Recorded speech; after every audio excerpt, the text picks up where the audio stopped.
I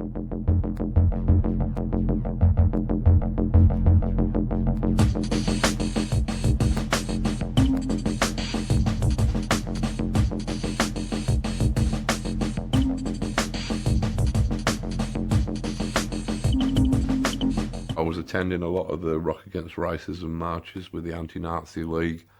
I knew a bit about the threat of fascism. So this struck me as potentially a very interesting backdrop for this future world that I was going to be talking about. Because as with most of the future worlds in science fiction, you're not talking about the future. You're talking about the present. You are using the future as a way of giving a bit of room to move, a bit of a fantasy element. It makes it into something that is once removed from the thing that you're actually talking about, so people can enjoy it on a fantasy level, while hopefully perhaps some of the deeper points that you're making are sinking in. So we put V for Vendetta together on that basis. It was David Lloyd's idea and it was a brilliant idea, to actually make him look like Guy Fawkes, which we'd been struggling with what this guy should actually look like, and we'd come up with several things that weren't very satisfactory. But when Dave suggested, almost as a joke, I don't think he expected me to go along with it, he suggested this sort of Guy Fawkes figure. And as soon as I saw it, I saw that this was genius. It was connecting to this whole British mythology. There was something so British and so striking about that iconic image. And it played well into the kind of thinking that was already starting to develop upon the strip.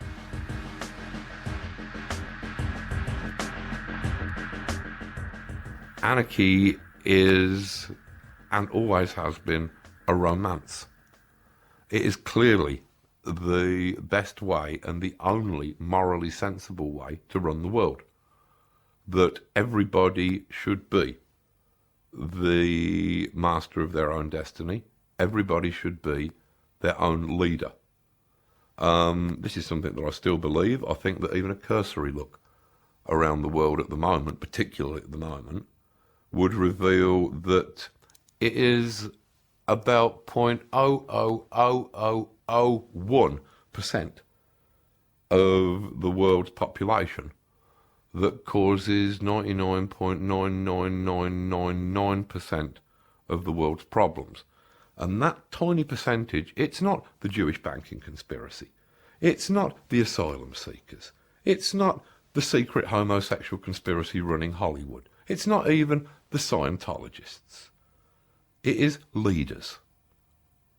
But what we need is an administration, at most. We don't need people to boss us about.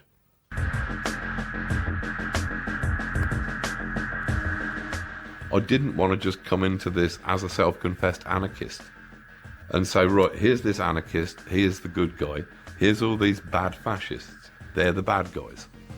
I mean, that's trivial and insulting to the reader.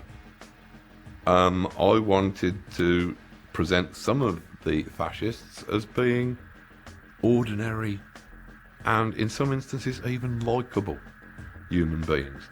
They weren't just Nazi cartoons with monocles and University of Heidelberg dueling scars. You know, they were people who had made their choices for a reason. Sometimes that reason was cowardice. Sometimes that reason was wanting to get on. Sometimes it was a genuine belief in those principles.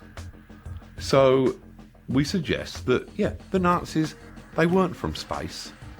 They weren't from the depths of hell.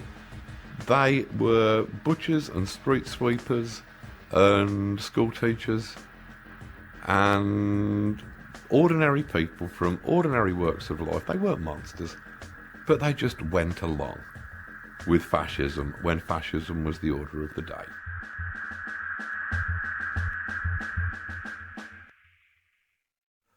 It was a very morally ambiguous and very morally complex strip. And in its original, and in, I believe, its best inception, it was entirely in black and white. And Dave Lloyd was using this stark chiaroscuro style, where you'd got no bordering outlines on the characters. You'd got hard black up against hard white in the artwork. Whereas in the story, in the text, there was almost nothing but shades of grey, in moral terms. And that kind of contrast, I think, worked really well in the original strip.